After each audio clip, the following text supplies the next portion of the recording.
방정식에 넣는 거 몰롱도 정의까지 이항해서 한번 연습해 볼 건데, 다음은 A기체랑 B기체가 반응해서 C기체가 생성되는 반응의 화학 반응식이래요. 일단 이 반응식은 개수를 모두 다 알려줬으니까 상당히 친절한 문제고, 근데 화살표가 양방향 화살표니까 이 반응은 가역 반응이야. 즉 일정한 농도 B를 갖는 평형 상태를 추구합니다. 그림 가는 온도 T에서 강철 용기에 A랑 C가 들어있는 초기 상태래요. 초기 상태는 보통 평형 상태랑 구별 지어주기 위해서 사용하는 표현이라고 보시면 되고, 그럼 이 상태가 평형인지 평형이 아닌지는 내가 판단을 해야 된다라고 받아들여주면 된다. 강철 용기에 A랑 C가 들어있는 초기 상태, 나는 가에서 반응이 진행되어 도달한 평형 상태를 나타냈대. 그럼 우리가 여기서 유일하게 알고 있는 건 뭐냐면, 나가 평형 상태라고 했으니까 나는 이미 정반응 속도와 역반응 속도가 같아졌을 때다 라고 이해해 주시면 돼요. 그럼 우리한테 일단 중요한 건 가가 초기 상태라고 주어졌기 때문에 얘가 평형이냐 평형이 아니냐를 먼저 판단을 해줄 건데, 딱 보면 알 수 있어. 봐봐, 저기 가에는 A랑 C만 들어있지. A는 반응물이야 생성물이야? 반응물이죠. 위에 반응식을 보면 C는 반응물이야 생성물이야? 생성물이야. 근데 A도 있고 C도 있는데 누가 없어? B가 없어. A, B랑 C가 관련된 반응은 가역 반응이거든요. 해서 어쨌든 반응물과 생성물이 결국엔 정반응과 역반응 속도가 같은 평형 상태를 추구해. 근데 얘 지금 정반응이 일어날 수 있어 없어? 없잖아. 정반응이 일어나려면 A랑 B가 둘 다 있어야 되는데 여기는 B가 없어요. 그럼 여기는 지금 정반응 속도가 0이야. 근데 평형에선 정반응 속도가 0이 아니니까 얘는 일단 무조건 평형이 아닌 거지. 그럼 방향을 예측해 봤을 때 지금 누가 하나라도 더 생겨야 되는 상황이야. B가 최소 하나는 있어야지 정반응과 역반응 속도가 같아질 수 있죠. 그럼 반응물인 B가 더 생기는 변화가 일어나야 되기 때문에 사실 이 그림만 봤을 때 저 반응은 A, B라는 반응물과 C라는 생성물이 관여되는 반응인데 반응물 중 하나인 B가 없네? 그럼 B가 무조건 생겨야 되니까 역반응이 알자 변화로 일어나는 상황이네 해서 가가 절대 평형이 아니고 그 중에서도 B가 더 생기는 역반응이 우세한 상태다라고 해서 그 두 가지를 모두 다 판단할 수 있으면 좋아요. 가는요, 반응물 중에 하나인 B가 없기 때문에 반응물이 하나라도 생겨야지 평형에 도달할 수 있거든요. 그래서 평형이 아니다. 그럼 반응물이 더 생기는 거니까 B가 하나라도 생기는 알자 변화가 일어나야 되네. 지금은 역반응이 정반응보다 빨리 일어나야 되는 상태다 라고 가의 상태를 판단해 주시면 됩니다. 자, 우리 그러면 A가 3개의 B를 만나서 2개의 C가 생성되는 반응에 대해서 가단계와 나단계의 사이값을 반응으로 표현을 해볼 건데, 가에는 A가 1몰 있고요, C가 3몰 있대요. 자, 그럼 우리가 이미 판단을 했다. 가는 역반응이 우세하게 일어나는 거니까 너무 옛날처럼 얘 A, 얘 3A, 얘 2A 생긴다고 하면 안 돼. 반응물이 줄어들고 생성물이 늘어나는 건 기본적으로 정반응이 우세한 상태죠. 근데 우리는 가가 역반응, B가 하나라도 생겨야 되는 상황이라고 판단했기 때문에 개수비는 1대 3대 2가 맞지만 지금은 C가 줄어들고 A, B가 늘어나야 되는 상태라고 판단을 한 거예요. 그걸 적응해 주시면 됩니다.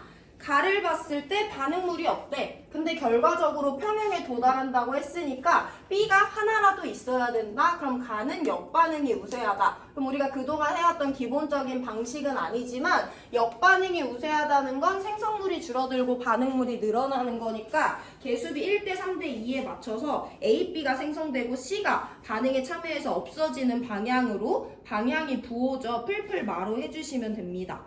그럼 나는 우리가 지금 정확히는 모르겠지만 A가 1 플러스 A몰 만큼 있고요.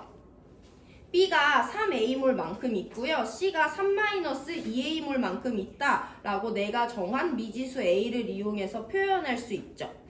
이때 A를 어떻게 얻어내냐? 나에 대해서 C의 몰분율을 줬어요. 우리 1단원에서 C의 몰분율 표현하는 거 봤지? 전체 몰수분에 내가 관심 있는 C의 몰수가 몰분율이야. 그럼 여기는 A도 있고 B도 있고 C가 있을 거니까 얘네 셋의 몰수를 모두 다 합쳐주시면 되죠. 그러면 4 플러스 2A 몰이 여기 실린더에 들어있는 전체 ABC의 양입니다.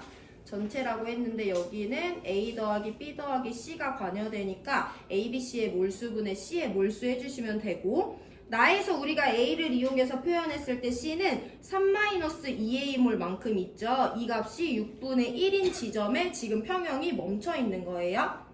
그러면 약분해보면 일단 여기 다 2로 돼 있으니까 9-6A가 2 플러스 A와 같기 때문에 7A가 7이 나와요. A는 1이 된다라는 거 알아낼 수 있죠. 그럼 A가 1이라고 했으면 여기 들어있는 A는 2몰, 여기 들어있는 B는 3몰, 여기 들어있는 C는 1몰이구나 라는 것까지 찾아줄 수 있어요. 나에서 평형에 도달했을 때 A, B, C의 양을 모두 다 설명할 수 있는 것까지가 첫 번째 큰 자료 해석입니다. 기본적인 세팅이 그게 안 되면 안 된다 얘들아. 화학 평형이야. 가역 반응은 항상 평형에 도달해. 평형에 도달한다는 건 정반응과 역반응 속도가 같은 거야. 근데 얘네들은 0이 아닌 거야. 그럼 정반응 일어나야 되니까 반응물도 있어야 되고 역반응 일어나야 되니까 생성물도 있어야 돼. 근데 가는 지금 반응물인 B가 없으니까 무조건 B가 생기는 방향으로 반응이 진행이 돼야 된다라는 걸 판단해서 가에서 역반응이 우세하다라는 걸 설명을 해야지 그 뒤에 자료 해석이 다 되는 거예요. 자, 그럼 기억 먼저 봅니다. 가에서 나로 반응이 진행될 때 역반응이 우세하게 일어나서 B가 조금 더 생겨야지 우리는 정반응과 역반응이 똑같은 평형에 도달할 수 있다라고 설명해 주시면 돼요.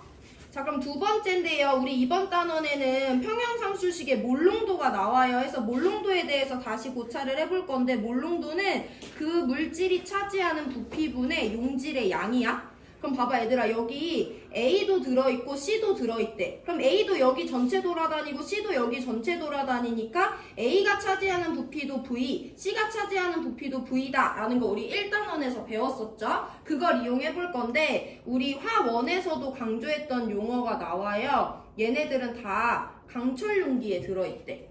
강철 용기는 모양도 부피도 안 변하는 통이기 때문에 여긴 AC 합쳐서 4몰 들어있고 여긴 ABC 합쳐서 6몰 있는데도 모양도 부피도 안 변해요. 그래서 이 통의 부피도 V리터라고 한다면 이 통의 부피도 V리터다 라고 표현할 수 있어요. 그럼 우리 나에서 A와 B와 C의 몰농도 표현하는 거 연습해보고 넘어갈 건데 몰농도는 부피분의 용질의 양입니다. A, B, C 모두 다 동일한 통에 들어있으니까 A가 차지하는 부피도 B가 차지하는 부피도 C가 차지하는 부피도 다 V리터고요. 그 안에 A는 2몰만큼 들어있고 B는 3몰만큼 들어있고 C는 1몰만큼 들어있다라고 표현할 수 있는 거죠. 그럼 우리 얘네들 V가 정확히 얼마인지 모르니까 절대값을 구할 수는 없지만 나에서 A와 B와 C의 몰농도 B는 2대 3대 1이다 라는 거 표현할 수 있어야 돼요. 그럼 A와 B의 몰농도 B는 2대 3이니까 니은은 틀렸다 라고 설명해 주시면 됩니다.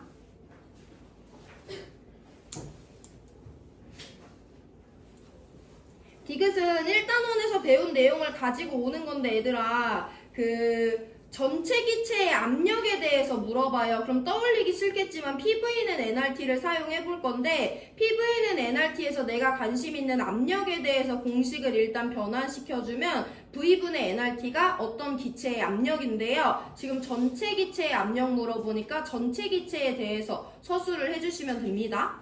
근데 나와 가에서 전체 기체의 압력을 따져볼 건데 나와 가는 둘 다 강철 용기에서 반응이 일어났기 때문에 나에서 가라고 할 때 부피 변화 없죠? 온도 일정하다고 했어요. 상수도 일정해요. 그럼 결국엔 가와 나에 들어있는 전체 기체의 압력은 그 안에 들어있는 전체 기체의 몰수에 비례할 수밖에 없다라는 결론이 나와요. 가에 들어있는 몰수와 나에 들어있는 몰수 비교해주면 되는데 전체적으로 우리 이미 비교할 수 있어. 여기 전체 4몰 있고 여기 전체 6몰 있으니까 기체의 몰수가 늘어나면 압력 늘어나요. 그래서 나에서가 가에서보다 압력 큰 거 맞아요? 근데 한 번 더 보면 조금 더 멀리서 보면 이번 단어는 뭘 물어보는 거냐? 가와 나에는 A, B, C의 반응이 관여되는 건데 반응물의 개수의 합이 얼마야? A 한 개랑 B 세 개 만나니까 개수의 합 4죠? 생성물의 개수의 합 얼마야?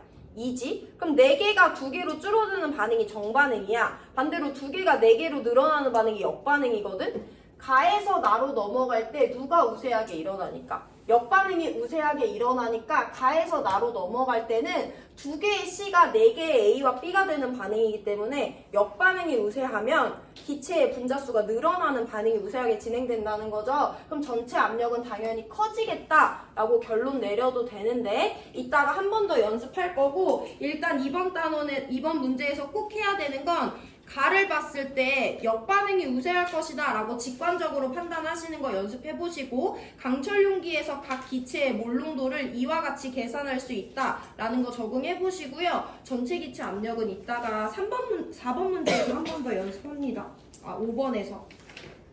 5번에서 한 번 더 연습할 거니까 일단은 기억과 니은 보기 내가 판단할 수 있는지 보세요. 2분 뒤에 4번 문제 같이 풀 거예요. 그 다음에 문제 풀 시간 다시 드립니다. 내가 기억과 니은 보기를 설명할 수 있는지가 먼저 중요하다. 너무 다 할 수는 없으니까 첫 번째 문제에서.